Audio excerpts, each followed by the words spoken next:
Bill was born in Austin, Texas on September the 22nd, 1939.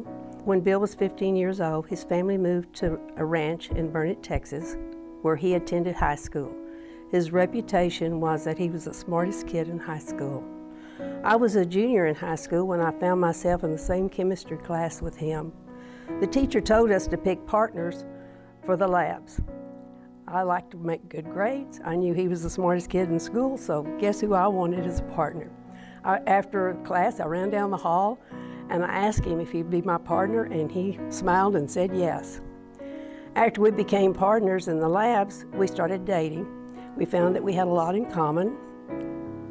Our first date was very interesting. Okay, I had a guy coming in from Midland, Texas to have a date with me on a Saturday night. I had run into him at the library that afternoon, and he said, "Would your mother care if I took you out?"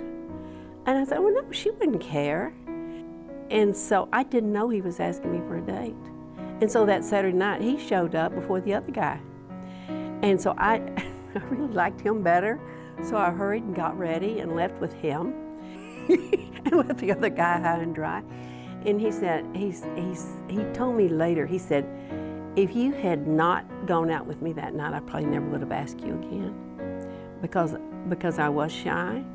I can't pinpoint a date of when he said, "Will you marry me?" We just started talking about it. And first thing I know, we just said, "You know what, this is it, we'll do it." 17 or not, we thought we had the world by the tail. We didn't know it was reversed. During his senior year, he was president of the National Honor Society. He was voted most likely to succeed, and he was valedictorian of his class. We decided that we wanted to get married. Since we were both 17 years of age and we had to have parental consent, we had to convince both sets of parents that we knew what we were doing. People in our small town were making bets as to how long our marriage would last. We bought our first house at age 18. It was a small house on Pasadena Drive. Bill started his coursework at the University of Texas in September of 1959. He quickly gained a reputation on campus for taking his math tests in pen. Mind you, there was no erasable ink at that time. While attending the university, Bill was elected into membership of various organizations requiring that a student must be in the top 2% of his field. Completing a 5-year major in 3.5 years, he graduated with Bachelor of Science in Electrical Engineering in January 1963. His graduation present from me was a baby daughter, Kimberly Dawn, born January the 2nd, 1963. His dream was to work for NASA, but there were no openings. His first job after graduation was Westinghouse Corporation. His second daughter, Terry Kay, was born in Annapolis, Maryland. Being eager to get back to Texas, Bill accepted a job with General Electric in Houston. When he moved his family to Pearland, he became very busy in the Pearland Church of Christ. He was a deacon for 12 years, and then he served as an elder for 12 years. In 1966, his real career dream came true. He accepted a job with NASA, Johnson Space Center. Bill worked in the Telecommunications System Division Analysis.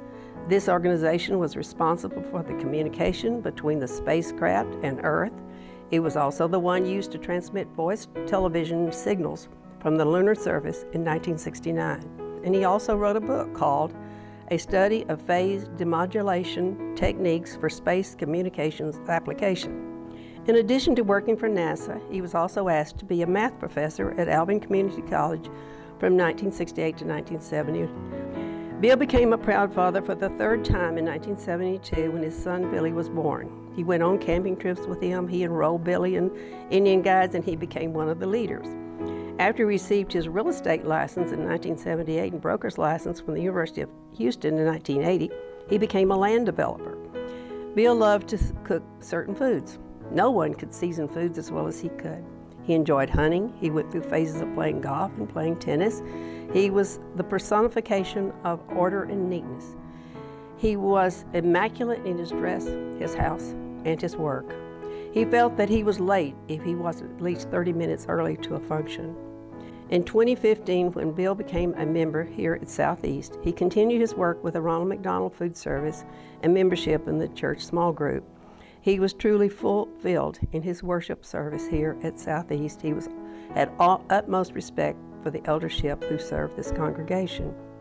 We traveled extensively from the time we were married, toured all 7 continents, more than 80 countries, many of them a number of times. And toward the end, he said, "Kay, we said we wanted to see the world. We didn't say we wanted to see everything in the world." A flag presentation was held at NASA on December 3rd, 2021. The flag was flown at half-mast over the NASA Mission Control Center in honor of his contributions for the 38 years at NASA. He was recognized as an expert in tracking and communications during the Gemini, Apollo, Space Shuttle, and Skylab flights. Bill was a loving, supportive, and faithful husband for 64 wonderful years. He was a stabilizing force when we lost 2 of our precious children. He was a quiet, peaceful man who would rather listen to what others had to say rather than to speak. He loved guns. At one point, he even made his own bullets. He got a license to carry a gun, and I felt very secure when he had his. And then there was a period of time that he really loved to golf. He golfed on Friday afternoon with some of the guys from church, and then he golfed again on Saturday morning with some guys. He said, "You know what, that's taking up too much time." Well, in the meantime, someone had taught me how to play tennis. So he and I played tennis for a number of years. We did everything together. You've heard the term joined at the hip.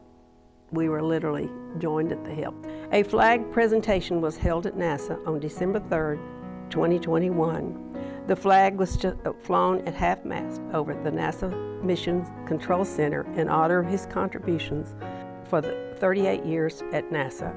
He was recognized as an expert in tracking and communications during the Gemini, Apollo, Space Shuttle, and Skylab flights. He and his colleagues worked to develop the GPS system. Bill was a loving, supportive, and faithful husband for 64 wonderful years. He was a stabilizing force when we lost 2 of our precious children. He was a quiet, peaceful man who would rather listen to what others had to say rather than to speak. He respected other people's opinions and had nothing to say bad about anyone. He was indeed a leader with few words. Above all, he was a devoted Christian, husband, and family man. He was a proud grandfather of 6 grandchildren. In turn, he was a loving great-grandfather of 2 precious boys. He was very, very intelligent. There wasn't anything I don't think he couldn't do. Both girls told me, "Y'all make marriage look so easy." I miss, so many things.